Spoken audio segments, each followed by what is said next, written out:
নমস্কার বন্ধুরা, শুভ সরস্বতী পুজো। আমার তরফ থেকে সকলের জন্য রইল সরস্বতী পুজোর শুভেচ্ছা। আজকে তোমাদের সামনে চলে এসেছি কালনা সরস্বতী পুজোর ভিডিও নিয়ে। এখানকার বিখ্যাত সরস্বতী পুজোর মণ্ডপগুলি কেমন হয় এই ভিডিওর মাধ্যমে তোমাদের সামনে তুলে ধরবো। তোমরা আমার সঙ্গে থাকো এবং ভিডিওটি দেখতে থাকো।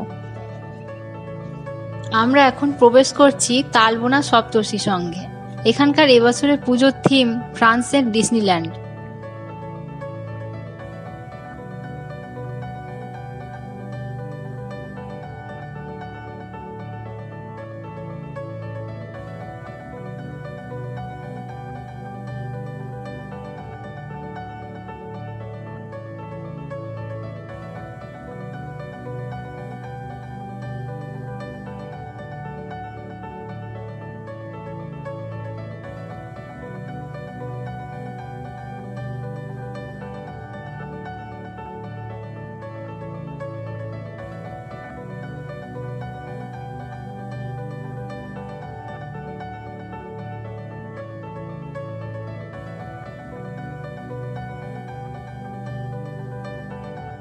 পূর্ব বর্ধমান জেলার এক সুপ্রাচীন জনপদ কালনা। সংস্কৃতির এক অবিচ্ছিন্ন অংশরূপে বহু বছর ধরে এখানে হয়ে আসছে বাগদেবীর আরাধনা। এখানকার অনিন্দ সুন্দর দেবী মূর্তিগুলি এবং বাস্তবতাজড়িত থিমের মণ্ডপগুলি সত্যিই দৃষ্টিনন্দন। সুদূর বিদেশের ডিসনিল্যান্ড থেকে আরম্ভ করে দক্ষিণেশ্বরের কালী মন্দির, বিভিন্ন রকমের থিম আমরা এখানে দেখতে পাচ্ছি। কিছু কিছু মণ্ডপ দেখে এটুকু বুঝলাম যে পুজো কমিটি সমাজকে সচেতন করার জন্য কতটা উদ্যোগী। সমাজ সচেতনতামূলক বিভিন্ন ধরনের ভালো ভালো থিম তারা তৈরি করেছেন। শুধু থিমই নয়, অপূর্ব সুন্দর আলোকসজ্জা এবং সেই আলোকসজ্জার মাধ্যমে বিভিন্ন ধরনের পশু পাখির মুভমেন্ট, এগুলোকেও খুব সুন্দরভাবে তুলে ধরা হয়েছে, যা শিশুদের বিশেষভাবে আকর্ষণ করবে।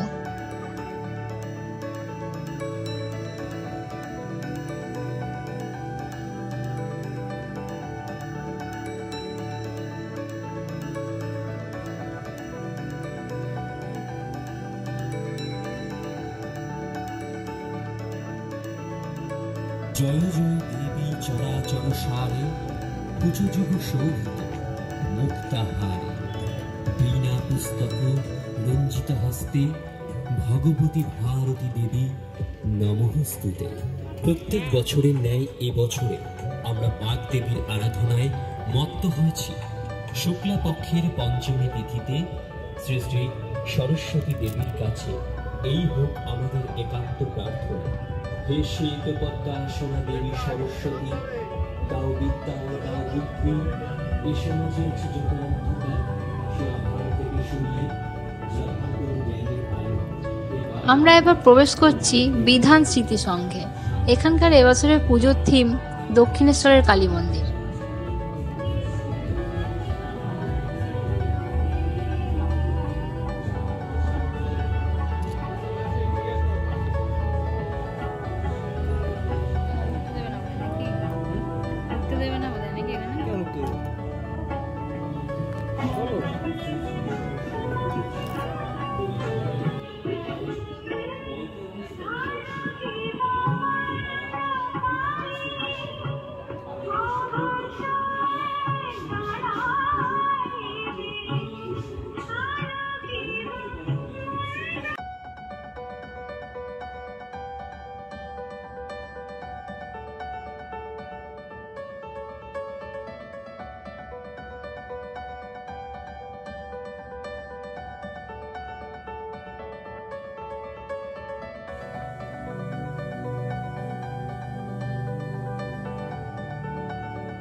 এখন আমরা চলে এসেছি ত্রিধারার মণ্ডপের সামনে। এখানকার এবছরের মণ্ডপ সাজানো হয়েছে রাজস্থানের জৈন মন্দিরের আদলে।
এখন বারুইপাড়া বারোয়ারি সমিতির সামনে চলে এসেছি। এখানকার এবছরের ভাবনায় নীরবে শৈশব কাঁদে। বর্তমানে যান্ত্রিক জীবনে শিশুদের শৈশব সত্যিই হারিয়ে যাচ্ছে। প্রকৃতির কাছে নিজেদেরকে মেলে ধরবার মতন পরিস্থিতি তাদের এখন নেই। তাই মানুষের কাছে একান্ত প্রার্থনা, শিশুদের শৈশবকে কেড়ে নেবেন না। প্রকৃতির মাঝে তাদেরকে বেড়ে উঠতে দিন। প্রকৃতির সঙ্গে বেড়ে ওঠা, তাদের খেলাধুলা, প্রকৃতির সঙ্গে একাত্মতা বজায় রাখা, তাদের শৈশবের আনন্দের প্রত্যেকটা মুহূর্তকে দেওয়াল চিত্রের মাধ্যমে সুন্দর করে এখানে তুলে ধরা হয়েছে।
এখানকার মণ্ডপটি দেখুন, এক বৌদ্ধ মন্দিরের আদলে মণ্ডপটি সাজানো হয়েছে।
মন্দিরের সূক্ষ্ম কারুকার্যগুলো সত্যিই আকর্ষণীয়।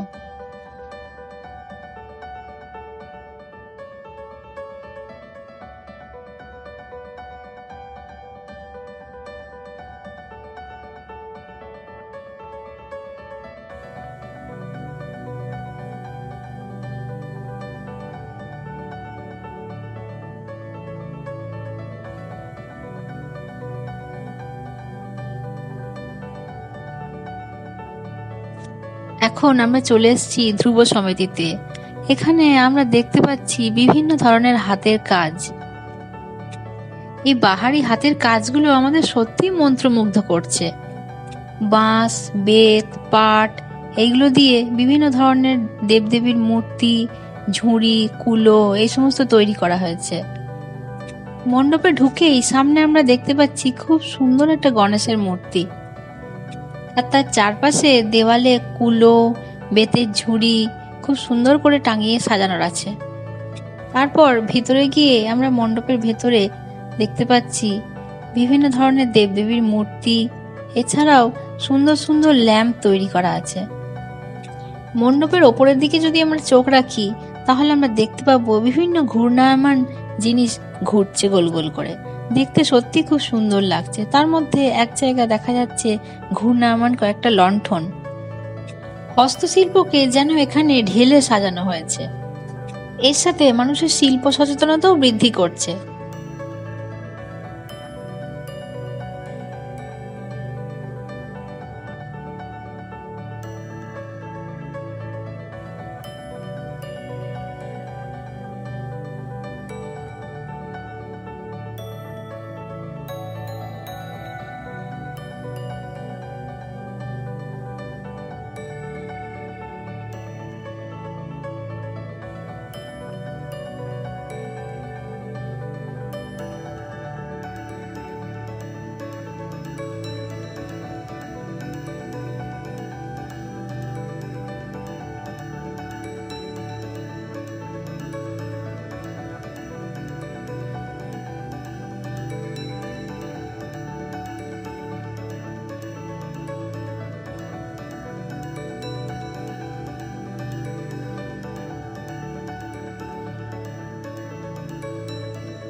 এই মণ্ডপটি এবার দেখুন। এই মণ্ডপের এবছরের ভাবনা অন্তর্জালে শৈশব আবদ্ধ। বর্তমানে ইন্টারনেট কিভাবে শিশুর শৈশবকে গ্রাস করছে তার একটা সুন্দর চিত্র এখানকার ভাবনায় তুলে ধরা হয়েছে। এই ইন্টারনেট শিশুদেরকে একদম বিপথে নিয়ে যাচ্ছে, তাদের চিন্তন শক্তিকে গ্রাস করছে, তাদের মধ্যে সৃষ্টিশীল মনোভাবকে ধ্বংস করছে, তাদেরকে শারীরিক, মানসিক সব দিক থেকেই ক্ষতিগ্রস্ত করছে। শিশুদেরকে মুক্ত পরিবেশ থেকে টেনে এনে চার দেওয়ালের মধ্যে বন্দি করে রাখছে। শৈশবকে সত্যিই ধ্বংসের পথে নিয়ে যাচ্ছে এই ইন্টারনেট। পরিশেষে এটুকুই বলতে পারি, বাড়িতে বাড়িতে হওয়া একটা ছোট্ট পুজোকেও কিভাবে একটা বৃহৎ পরিকল্পনার মাধ্যমে বড়ভাবে করা যায় সেটা কালনায় না এলে হয়তো লোকে বুঝতে পারবে না। তাই সকলের কাছে অনুরোধ, আপনারা আসুন এবং এখানকার পুজো উপভোগ করে যান। প্রত্যেক বছরই পশ্চিমবঙ্গের বিভিন্ন জায়গা থেকে মানুষজন এখানে ছুটে আসে।